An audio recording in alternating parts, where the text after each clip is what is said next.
speaking, technically speaking, I ain't talking vegan when I said that I've been eating, making money on the side, but I use it for the main. I'm speaking in code when I tech talk that financial freedom. Have a seat, cause you gon' wanna. Is your business struggling to stand out in the crowded market? Do you feel overwhelmed with the challenges of creating a powerful brand? Introducing our complete branding solution, a comprehensive service designed to transform your business identity. From logo design and market analysis to digital presence and ongoing support, we handle it all. Our expert team will create a unique and memorable brand that reflects your vision and resonates with your target audience. Ready to elevate your brand? Contact us today to schedule your initial consultation and start your journey to a powerful brand. Complete branding solution, transforming businesses, one brand at a time. Hey, welcome back to another lesson. Today, our topic is managing Azure subscriptions and governance, okay? And this kind of includes some things like implementing and managing Azure policies, resource logs, resource groups, subscriptions, and all that good stuff, okay? So let's get into it. Now, Azure policy, it helps enforce organizational standards and assesses compliance at a large scale. So if you're using Azure policy, you can create, assign, and manage policies that control and audit your resources, right? Remember, resources like storage, virtual machines, all that good stuff, okay? So how to do that is you will go to the Azure portal, like where we're at now, and you would search for policy. Now, I've been in policy, so it's up here, but you can come here and look for policy and click on policy, all right? Now, under authority and definitions, so we have authority and we have definitions right here. Basically, you have your policy definitions. And if you ever wanted to create a new policy definition, you will come up here to the policy definitions, the plus sign, and create a policy, right? Create something that you want to control or you want to audit your resources with. So you could do something in the source of definition location. Is this location, the scope of it, is it like a management group or a subscription? Let's click onto here and let's see. So, let's just do help desk, right? Let's select that. And then you can name your policy definition. You can name it require a tag, on resources maybe. All right, that can be a name, I don't know. And then description, you can say this policy ensures that all resources have the specified, did I spell that right? Yeah, specified tag, something regular. Okay, and then the category is, do you want to create one or do you want to use existing category? It's to organize your policies. So let's just create a new one called help desk 1 or help desk. Okay, and then we have our policy definition, right?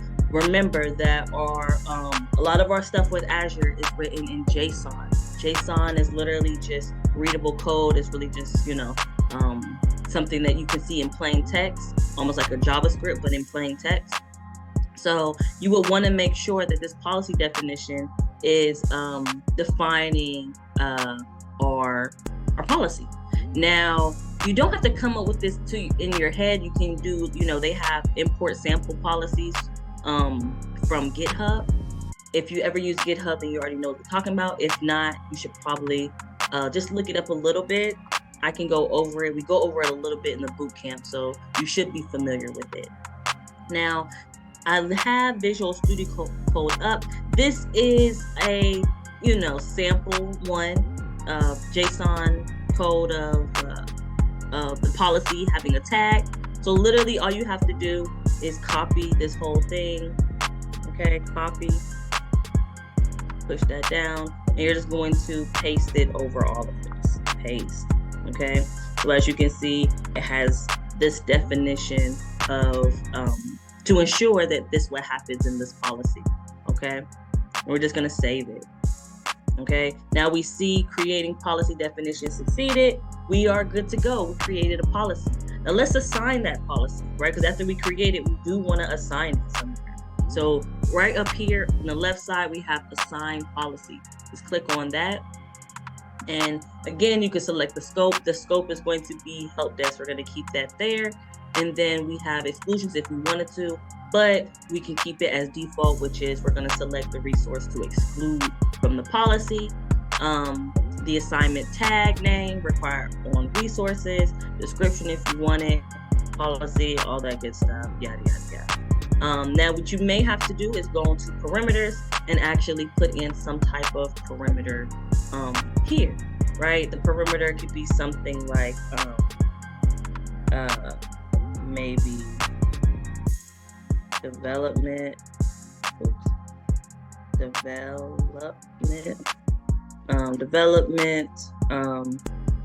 testing. I don't know, something that makes sense in your environment. You will put those values, and then we're just going to create. Okay, and as you can see, the policy has been created. Policy has been added. Now, after the policy's been assigned, you can always go back into policy definitions where the overview, and you can look at compliance. And the compliance can basically tell you if your policies are in compliance or not. Now, we've done this a couple of times in some of the past courses or lessons, so you may see more information on my screen than your screen. However, this is where you can check a lot of the stuff here. You can go into overview as well. It'll show you a little bit more of the overview. You can differently pick the scope if you wanted to, like help desk, okay, and then select, and you can see that 20%, 90% is in policy, is compliant. This is good. Like I said, this topic is governance. It's good to make sure that your resources are abiding by the rules, abiding by the laws, and these policies here is what is going to help. Right? Let's talk about resource logs. Now, let me go back to our home screen. Now, resource logs, they prevent accidental deletion or modification of resources. Let's say we do not want, somebody in our team to accidentally delete a resource group, whatever that resource group name is, whether, for accidental or intentional, doesn't matter. We do not want this group to be deleted. So what we can do is we can navigate in our Azure portal, and we can navigate to our resources. Now you can set these locks on a resource group, or subscription level. Whether you want to lock a subscription, you want to lock a resource, or a resource group. Okay, but let's just say we wanted to, just lock a resource. So we can come in here and look at resource groups, and let's say we wanted to log, let's say, test resource. Okay, so in test resource, we can go into, I believe it's settings, and we have locks right here. Now, this resource does not have a lock, so we're going to add, and we can say lock name, whatever the lock name, something simple like prevent deletion, okay, read only, copy, something in that sense, lock type, delete, and okay. So now we have a resource lock. Okay, we click OK. We apply the lock to this group. Now, if we wanted to take a look, we can go into, let's say, resource groups. We can go back into resource groups, and let's just say we come here and we're like, let me see. Oh, we can say delete resource groups. That's where we're at. Click on delete. Enter your resource group name to delete it. I'm gonna copy that and paste it. I'm going to say delete. And it says deleting this resource group and its dependent permanent action cannot be undone. Delete. Delete resource group failed. The resource group, this group, is locked and cannot be deleted. Click here to manage locks for this resource group. So again, if someone if someone accidentally deleted, let's say they were fat fingering something, or they were just moving so quickly that they almost deleted it, they will come up to this message and say you cannot delete this because it has a lock. Okay? And if you were the admin that added the lock or has the permissions to delete it, but you came up with this, you would literally have to go into the resource group as such, go into locks and ensure that, I gotta go to management group, and ensure that this resource can be locked. Okay, now we did this at a resource level. So we would literally have to go back into locks, subscriptions, prevent deletion, delete. Now it has no locks. Now I can go back into here, go into overview, click on delete resource group. Okay, resource group to be deleted, paste it in here, delete. And as you can see, it is now deleted. Okay, so you can add resource locks to prevent accidental deletion, and you can take it off, put it on. Again, it's here for governance, so you do not delete anything accidentally. Okay, now let's go back to our Azure portal. Now let's talk about applying and managing tags on resources. We talked about tags before, and tags are useful for organizing and managing resources, especially for things like cost management and things like automation. So if you want to apply a tag, you will simply just go to the resource that you want to tag. So let's just come into here and let's look at all resources, right? Let's say we want to tag this resource here. Okay, so we'll go to the resource and then we will go into tags right here.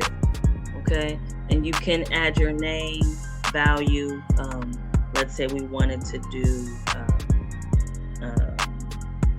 back to environment 2. Okay, and then we're gonna say environment 2 is called testing. All right, and we're gonna apply it. You cannot save the tag for resource. So it's telling me I can't save it.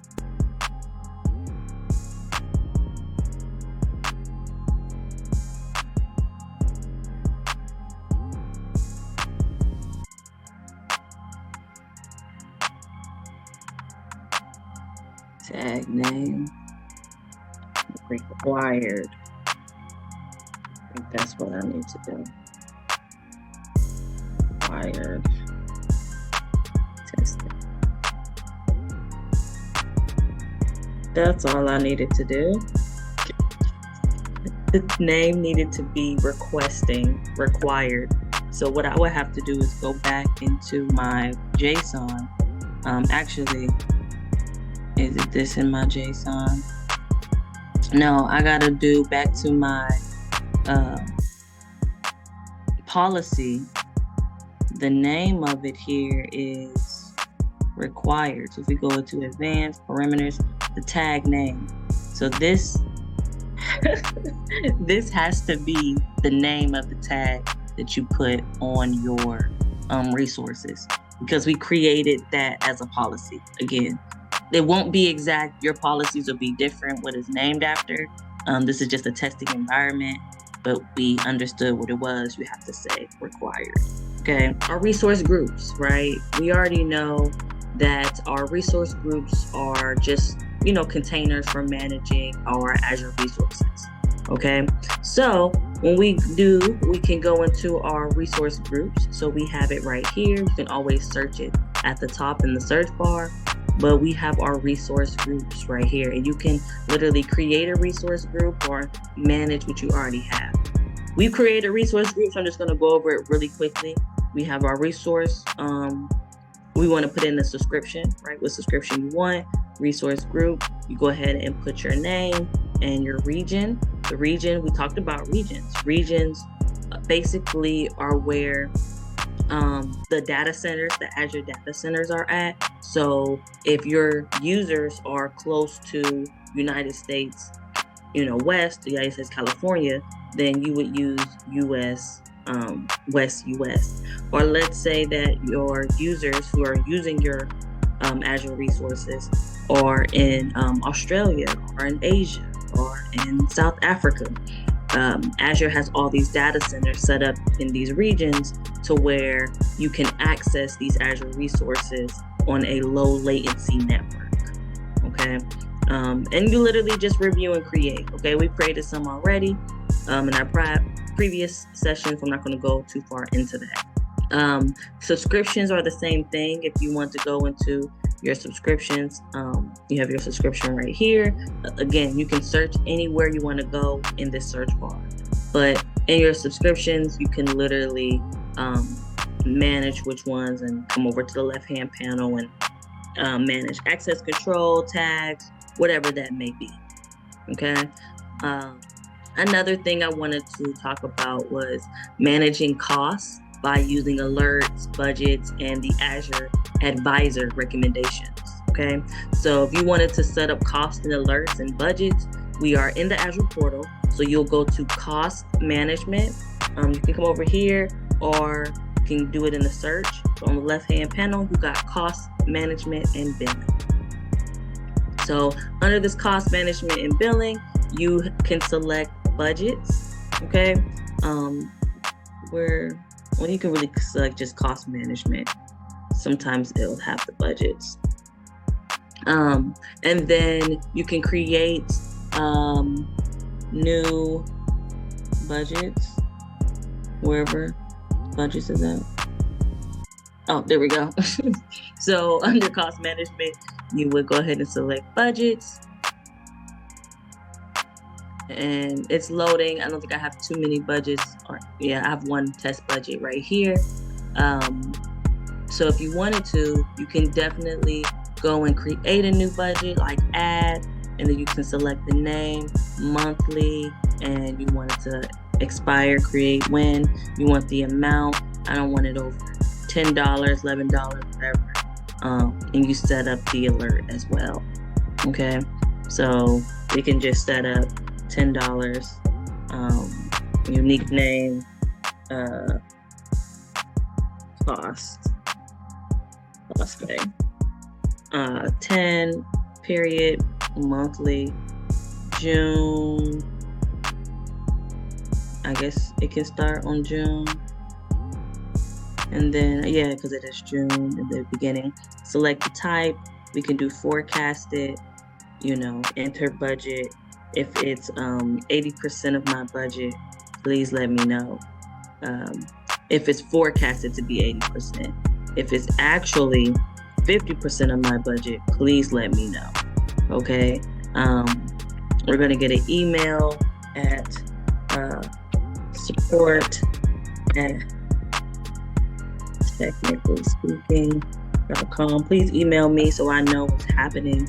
Okay, and then languages default is English. Okay, and then we're gonna create our budget alert to be like, hey, you're going over your allotted amount or whatever. Okay, so as you can see, we got that. Evaluated spend $20, forecasted $16. My budget's only $20. So that was last alert. This alert here is almost something of the sort. All right. So that's how you can set up cost alerts and budgets. Now we have something called Azure Advisor. So if you go back into the Azure portal and you can literally search Advisor, Azure Advisor, and we can review the recommendations under cost, security, all these different